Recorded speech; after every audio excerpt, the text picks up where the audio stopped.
Adam, on Friday you said you're just going to go out there and play your way. You played your way and you got the win. How proud of you with the boys? Yeah, we had a good night. Yep, absolutely. I think we're getting harder to play against at home, which is always the first step on a rebuild. So, Essendon game, we probably didn't play our greatest footy, but we're in touch, and the stats sort of weren't pretty.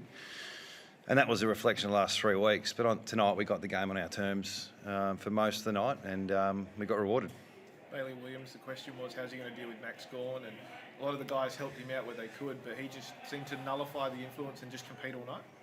Yeah, I mean, there's not much you can do against Max other than really focus in on, and I think as a collective, you really got to put a work into him as a whole team. So, and he's so good. He's really hard to stop. I think he may have been the difference at certain stages, but Bailey, to his credit, did his best job as he possibly could. So we had a couple of role players tonight that I thought really stood up. Dom had Oliver for the most part. Even Jermaine Jones putting pressure on the front. Just little roles that we had for our players. They executed them well, and we all got rewarded. What's the key to you specifically at home, Adam, to win 3 of your past 4 here? Yeah. And you mentioned the Essendon game as well, to lose by just 6. The biggest key is probably the crowd. They've had a couple out there, I've noticed. Just trying to engage with them and bring them on our journey as much as we can. That and our past players. I think we've got a lot of First Nations players, past players in the rooms before the game, so we're trying to grow together with our fans and supporter base. So that was really important. And then the basics, and I've said this from the start, we're just trying to get good at clearances, general play, contested possessions, forward half turnovers. We're just staying basic. And every time we deviate, we seem to take a step back. So, yeah, the guys had a good night in those stats. It's one thing, though, to challenge a good team, but when they then challenge you back and you respond, shows a bit more maturity. Were you happy with that level as well?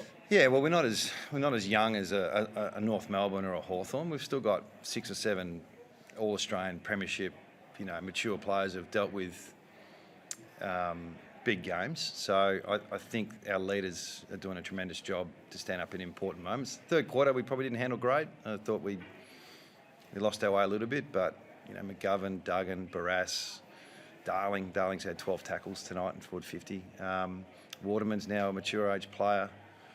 Dom. So there's some experience there, some pretty good players still on our list that we just haven't seen together for 3 years, and hopefully we do get Oscar Allen back, and Flynn comes in and plays his role, and there's one other there that I've forgotten. Anyway, I'm starting to ramble, sorry.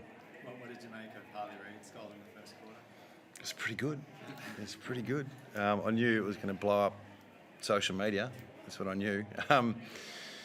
He was really important for us tonight. He's carrying a heavy weight at the moment. I'm really trying to be cautious about how much attention he gets. But when he plays like that, and it just looked like he had fun tonight, and that's our goal for him, is to enjoy being an AFL player. And some of the things that we do, in particular in the West, that sometimes it's not fun. So just keep an eye on him, can you, for us? We want to keep him here as much as we can. So when he's enjoying the game for what it is and playing to his strengths, then we're all happy. And if he plays well, we take that. But if he doesn't, then that's okay too. He's 19. So I thought he really enjoyed himself tonight. People love looking at the highlights he's producing. What about you as a coach? How much do you kind of just admire it? Oh, yeah. I really admire. So Tommy Cole played his 100th tonight, and his video before the game was as good as anyone's, because he does the team things, tackles hard, players love him, and Harley will have a highlights package probably maybe a little bit better than Cole's when he finished his career, but I think being a good teammate, playing his role, I think that's what he wants to do. He wants to play with his mates, and he wants to play to win. I've said that from the start. So, yeah, I know you guys, it's going to blow up again, but we're trying to be nice and even with him. How do you see the connection between him and the crowd in those big moments like tonight? Yeah, well, that's part of what I said earlier. We're trying to connect with our crowd as much as we can. I think it's a real advantage. Like, if we get 50,000 rock up, it doesn't matter if it's Harley or First Gamers or McGovern, we think it's an advantage, and we've lost that for a few years, and that's on us. So we really want to engage our supporters as much as we can. And Harley, obviously, is the new toy, but he's he's pretty good to play with. And Ryan has a bit of a spring back in his step. He looked Yeah. a little bit different in the last few weeks tonight from the get-go. Yeah, we've got to be patient with Liam. He's missed 12 months of football. He's had 2 surgeries on both hamstrings. And he did his hammy flying for that mark against Freo, I think it was last year. So we're just going to be patient with him. But it felt like he had a spring in his step. So Doug Nichols round, all our First Nations boys play with a little edge on their shoulder tonight, and we really enjoyed seeing him out there. I was going to say, how much did that inspire Tim, especially early, that first 10 minutes that he had 7 touches and 3 clearances? He just came to play tonight? I think he comes to play every week, yeah. So maybe there's a little bit more there, but I think TK's carried the load of our midfield for so long. And without Yowie and with a young crew around, I think him, with Dom a little bit tonight, were sensational with their roles and what they had to do. And then obviously our young guys get to express themselves, like Ruben and Chesser, and these guys added value after those guys led. Was there any sign during the pre-season that Jake Waterman was going to produce the season he is at the moment? He's got sticky hands. He's got sticky hands. I think Matty Knight's going to our forward lines really helped Jakey express himself. So he's got a lot to do with that. Letting him play to his strengths, fly for your marks. Maybe JK not being around, or Oscar, maybe he's flexing a little bit, Jakey. So, but he's a role player still, and he's playing his role. He's competing, and our forwards, we just want him to compete, and then the pressure comes off that. Not to harp on about Harley, but he came to the field. Sorry to go back to him, but he came to the field a little bit earlier in the last quarter. Are there any concerns there? Oh, he come back on, so that's good. Did you pick up any other injuries from tonight?